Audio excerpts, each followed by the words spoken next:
Back to Senegal once again. Bassirou Diomaye Faye becoming president of Senegal. Dipty's here to tell us what the papers are saying about it this time.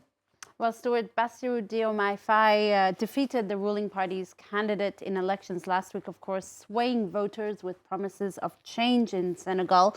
This is what Sud Quotidien has to say about it. Diomaye en scène, or Diomaye on the big stage now. This daily says ahead of his swearing-in ceremony this Tuesday, of course. The 44-year-old is Senegal's youngest president ever, and the anti-system candidate will now have to live up to his promises. That's what Sud Quotidien says on its front page. This paper here, Bespi Le Jour, says "Il nous tourne le dos." They change it's sort of a play on words of the phrase "he's turning his back on us," in reference, of course, to Macky Sall, the outgoing Senegalese president. This paper choosing to focus on Sall and his legacy, listing what they really list as an unflattering legacy. Hopes of Senegal securing its food sovereignty has been postponed under Macky Sall.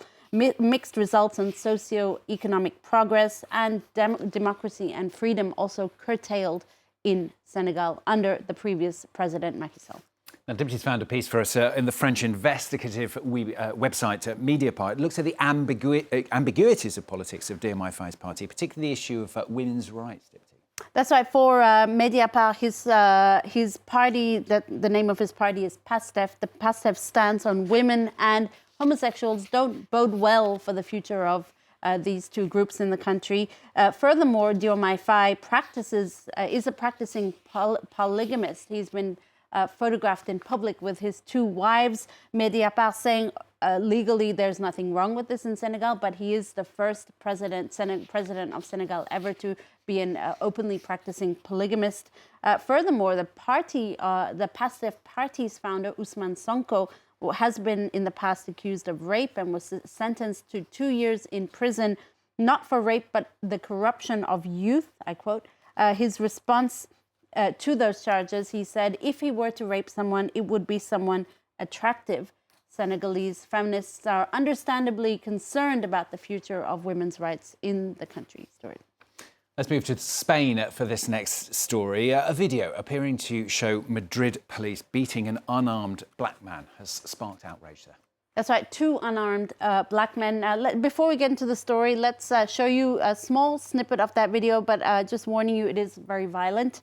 So you see here, this video was actually taken by a bystander and then posted online, and since then it has sparked a lot of outrage among the political classes in Spain. The video was shot on Friday, and as you saw there, it appears to show one of the men on the ground immobilized by one police officer in a chokehold, while another police officer appears to beat him with a baton or a stick, and then and proceeds to punch another bystander, another unarmed black man who was standing nearby.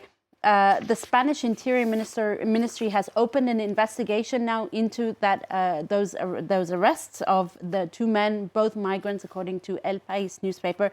As I said, though, it triggered angry reactions from anti-racism parties like the left-wing Podemos party, who were part of a small demonstration on the weekend.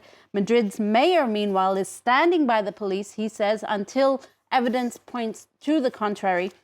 There is an interesting article in this Spanish daily Clarín today, which says between this incident of allegedly a very violent police arrest and ongoing accusations of discrimination and racism in football, what is going on with racism in Spain? The paper asks. On the weekend, Argentine football player Marcos Acuna, who plays for Sevilla, was the victim of racist taunts that prompted the suspension of his club's match. And Sevilla's coach himself was also the victim of racist taunts during that match. Finally from Dipty, the legendary French actress Isabelle Huppert, she's been heckled during her monologue performance. It's sparked yet another debate about theatre-goers' behaviour, Dipty. That's right. The renowned French actress had the only speaking part in a modern adaptation of the 17th century play Bérénice. Now, despite a lot of anticipation around her performance, a journalist for Le Figaro who attended one of the performances in March described chaotic scenes. Members of the audience left almost as soon as the play began, banging their seats in anger. Others started laughing during the most tragic parts of the play. And one person told Huppert while she was performing that monologue, I quote, "We can't hear you, speak up." The play ended with boos and applause and near blows between those who liked it and those who didn't.